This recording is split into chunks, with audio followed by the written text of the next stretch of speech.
आगे बढ़ते हैं जी। पाकिस्तान के मौशी मसाइल और गुर्बत से मुतालिक आलमी बैंक की एक रिपोर्ट सामने आई है इस हफ्ते और बहुत ही ज्यादा होशरुबा उसमें इंकशाफात है। ये कहते हैं जी कि 9.5 करोड़ पाकिस्तानी इस वक्त गुर्बत की जिंदगी गुजार रहे हैं। पाकिस्तान में गुज़िश्ता माली साल गुर्बत बढ़ के 39.4% तक पहुंच गई है। खराब मौशी हालात की वजह से मजीद 1.25 करोड़ अफराद गुर्बत के जाल में फंस गए हैं। पाकिस्तान अपनी मुकद्दस गायों, ज़रात और रियल एस्टेट पर टैक्स लगाने के लिए फौरी इकदामात करे। दुनिया कह कर थक गई है। पाकिस्तान के अंदर जो खुद भी मौशी माहिरीन है वो इसी बात का इशारा कर रहे हैं कि इन दो सेक्टर्स को टैक्स करना जरूरी है, लेकिन जूं की तूं ये पूरी सूरत हाल है। पाकिस्तान मौशी इस्तेहकाम के लिए जीडीपी के 7% के बराबर मालियाती एडजस्टमेंट करते हुए अपने बेजा अखराजात कम करे। इसके अलावा वर्ल्ड बैंक के जो माहिर इक्तिसादियात है उन्होंने इस हफ्ते एक आर्टिकल भी लिखा है और वो कहते हैं कि पाकिस्तान इस वक्त एक फैसला कुन मोड़ पर खड़ा है। गुज़श्ता कुछ सालों और दहाइयों की मौशी पॉलिसियों ने पाकिस्तान में जिंदगी के मयार, प्राइवेट सेक्टर और माहौल पर बहुत बुरा असर डाला है। मुल्क से गुर्बत के खात्मे के प्रोग्राम उल्टी सिमत में चल पड़ा है। मुल्क की अशराफिया ने ही तमाम फायदे उठाए, जबकि महंगाई तारीख की बुलंद तरीन सतह पर पहुंच चुकी है। सियासी मामलात की वजह से हुकूमती अखराजात में इजाफा भी मसाइल की वजह है।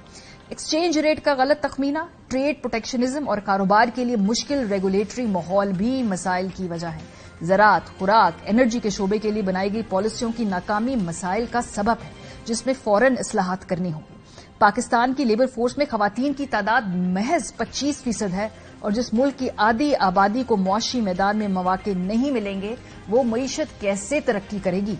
इंडोनेशिया, इंडिया, वियतनाम भी पाकिस्तान जैसे मौशी बुहरान का शिकार हुए, लेकिन उन्होंने मईशत की बेहतरी के लिए इस्लाहाती एजेंडे पर काम किया और इस बुहरान से निकल गए। वर्ल्ड बैंक के अंदाजे के मुताबिक अगर पाकिस्तान भी दुरुस्त मौशी पॉलिसी अपनाए तो 2047 तक, ये आप नोट कीजिए कि कितना वक्त लगेगा, अपर मिडिल इनकम स्टेटस हासिल कर लेगा। अगर आज ये काम शुरू किया जाए, ये वो इम्प्लाई कर रहे हैं। अब पाकिस्तान को ये तय करना होगा कि वो माजी की पॉलिसी को ही लेकर चलता है या फिर नई मौशी इस्लाहात की तरफ जाता है। फैसला कुन मोड़ इसको करार दे दिया, लेकिन इससे पहले भी पाकिस्तान को दुनिया भर के इदारों के सरबराहान और फाइनेंशियल एक्सपर्ट से कह कर थक गए हैं कि इस मुल्क के अंदर आपको अमीर तबके के ऊपर टैक्स लगाना होगा।